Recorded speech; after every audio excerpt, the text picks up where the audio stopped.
Hello दोस्तों, जी के popular में आपका स्वागत है। कैसे हो आप सभी? आई होप आप सभी अच्छे होंगे। दोस्तों, आज हम देखेंगे झारखंड के प्रमुख नदियों के बारे में। दोस्तों, झारखंड की नदियाँ बरसाती नदियाँ हैं।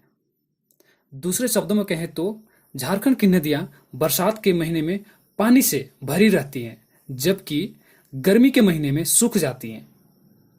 झारखंड की नदियाँ पानी के लिए मानसून पर निर्भर करती है। दोस्तों, कठोर चट्टानी क्षेत्र से होकर प्रवाहित होने के कारण झारखंड की नदियां नाव चलाने के लिए उपयोगी नहीं है। सिर्फ मयूराक्षी झारखंड की एकमात्र नदी है जिसमें वर्षा ऋतु में नावें चला करती हैं। दोस्तों, नदियों को प्रवाह के अनुसार दो भागों में बांटा जाता है।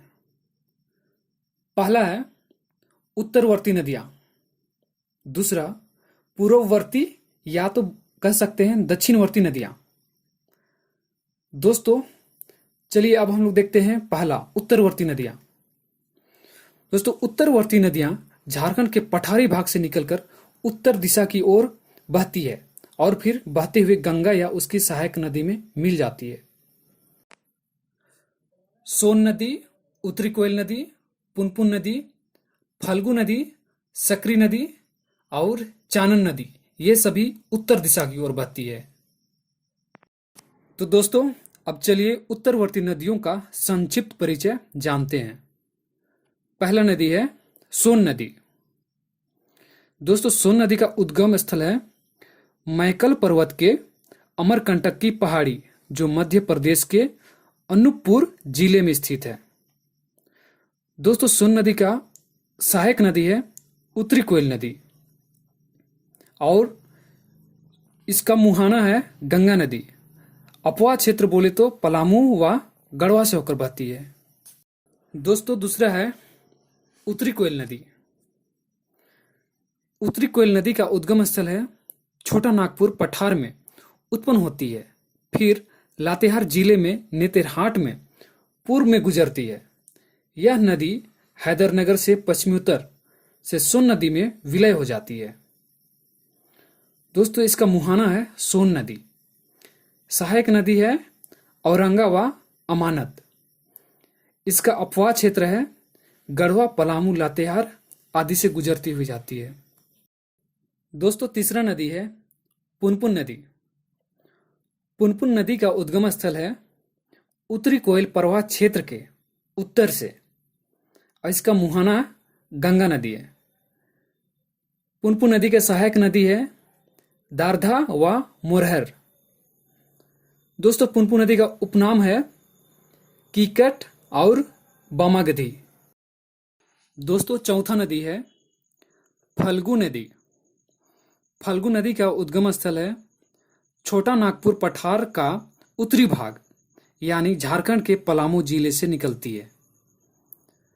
दोस्तों, इसका मुहाना ताल क्षेत्र के निकट गंगा नदी में और सहायक नदी है निरंजना व मोहना। इसका उपनाम है अंता सलीला।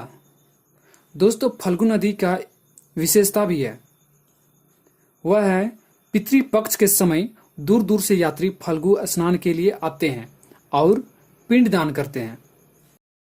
दोस्तों, फल्गु नदी का संबंध झारखंड से सिर्फ उद्गम स्रोत से है। दोस्तों, पांचवा नदी है सकरी नदी। सकरी नदी का उद्गम स्थल है उत्तरी छोटा नागपुर का पठार, यानी झारखंड के सतगामा के पास से निकलती है। इसका मुहाना गंगा का ताल क्षेत्र और सहायक नदी है किउल व मोरहर। सकरी नदी का उपनाम है सुमागधी और इसका विशेषता है यह नदी मार्ग बदलने में कुख्यात है। दोस्तों, छठवां नदी है चानन, या तो फिर कह सकते हैं पंचानी नदी। दोस्तों, चानन नदी का उद्गम स्थल है छोटा नागपुर का पठार। निरदीगंज प्रखंड के मधुवन गांव के समीप से निकलने वाली इस नदी में तिलैया, ढाढर, मंगूरा, धनारजय व खुरी बरसाती नदियों का मिलन होता है, इसलिए इस नदी को पंचाने नदी कहते हैं क्योंकि ये 5 जलधाराओं के मेल से विकसित होता है। दोस्तों, इसका मुहाना होता है सकरी नदी में। दोस्तों, इसी तरह के महत्वपूर्ण जीके से संबंधित जानकारी के लिए हमारे साथ बने रहिए। यदि आप चैनल पर नए हैं तो प्लीज सब्सक्राइब करना ना भूलें और बेल आइकन को प्रेस कर दें। धन्यवाद। जय हिंद, जय भारत।